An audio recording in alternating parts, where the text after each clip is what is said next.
நேசிக்கிறவங்க, நீ இல்லைன்னா என்னால வாழ முடியாது. சிரிக்கிறீங்க, உண்மைதானே?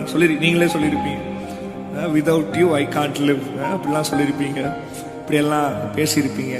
ஆனா அப்படி சொன்னவங்களே ஒரு நாள் உங்களை விட்டுட்டு போகும்போது ரொம்ப கடினமா இருக்கும்ல, ஒரு மாதிரி ஒரு பெயின்ஃபுல்லா இருக்கும்ல, ஒரு மாதிரி உங்களே அழியாம கண்கள் கலங்கும்ல.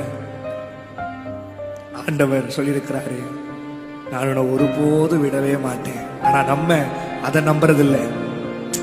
சும்மா மனுஷனுடைய வார்த்தையை நம்பி அவங்க என்னை விட்டு போக மாட்டாங்க, அவன் அனுப்பிச்ச message I want leave you, நான் உன்னை விட்டு போக மாட்டேன், அதை நம்பி நம்பி எல்லாம் அவங்களுக்கு செய்றீங்க, எல்லாம் அவங்களுக்கு பண்றீங்க. கடைசியில இப்போ பாத்தீங்கன்னா அதே போன் எடுத்து அவங்க பண்ண மெசேஜை பாத்தீங்கன்னா நீங்க வேண்டாவதெல்லாம் இருப்பீங்க, அவங்க உங்களுக்கு வேண்டாதவங்களா இருப்பாங்க.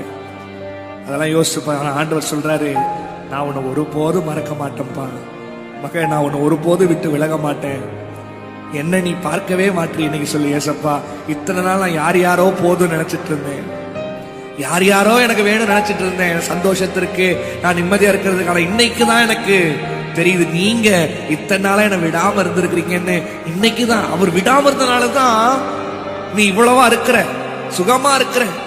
தாய் உன்னை மறந்தாலும் நான் உன்னை மறக்க மாட்டேன்.